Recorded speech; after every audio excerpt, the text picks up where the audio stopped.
என்று கவனித்து பாருங்கள். அவைகள் உழைக்கிறதும் இல்லை, நூற்கிறதும் இல்லை.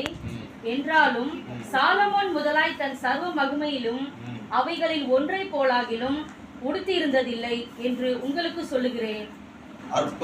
அற்ப விசுவாசிகளே, இன்றைக்கு இருந்து நாளைக்கு அடுப்பிலே போடப்படும் காட்டுப்புல்லுக்கு தேவன் இவ்விதமாக உடுத்துவித்தால் உங்களுக்கு உடுத்துவிப்பதே அதிக நிச்சயம் அல்லவா?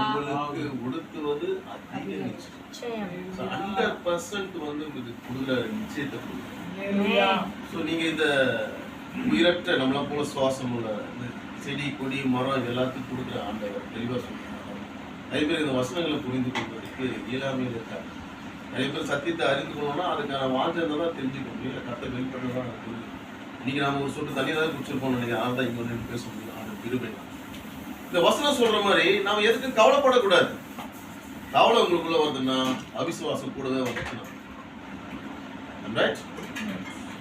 கவலை வரும்போது இயேசு நாமத்தை சொல்லி அடவே இந்த பிரச்சனை இதுக்கு நான் முற்றுப்புள்ளி நீங்க வைக்கணும். என்ன வைக்க முடியும்?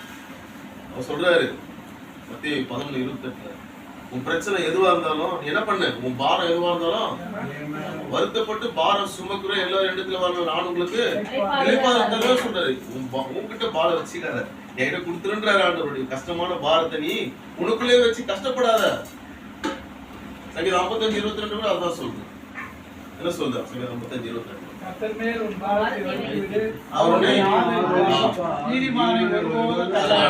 அப்போ நம்ம கையிலேயே நம்ம கஷ்டத்தை வச்சுக்கிட்டு நான் விசுவாசிக்கிறேன்னு சொல்லி நாம வாழ்வோம் போனால் அந்த விசுவாசம் எப்படிப்பட்ட விசுவாசமா இருக்கும்? பொய்யான விசுவாசம், கிரியை இல்லாத விசுவாசம். எங்க சபையில 1 மணி நேரம் அழுது ஜெபம் பண்ணி முடிச்சோம். அடுத்த சகோதரி கிட்ட வெளியில வந்து பேசுவாங்க, நான் என்ன பண்ண போறேனே தெரியல.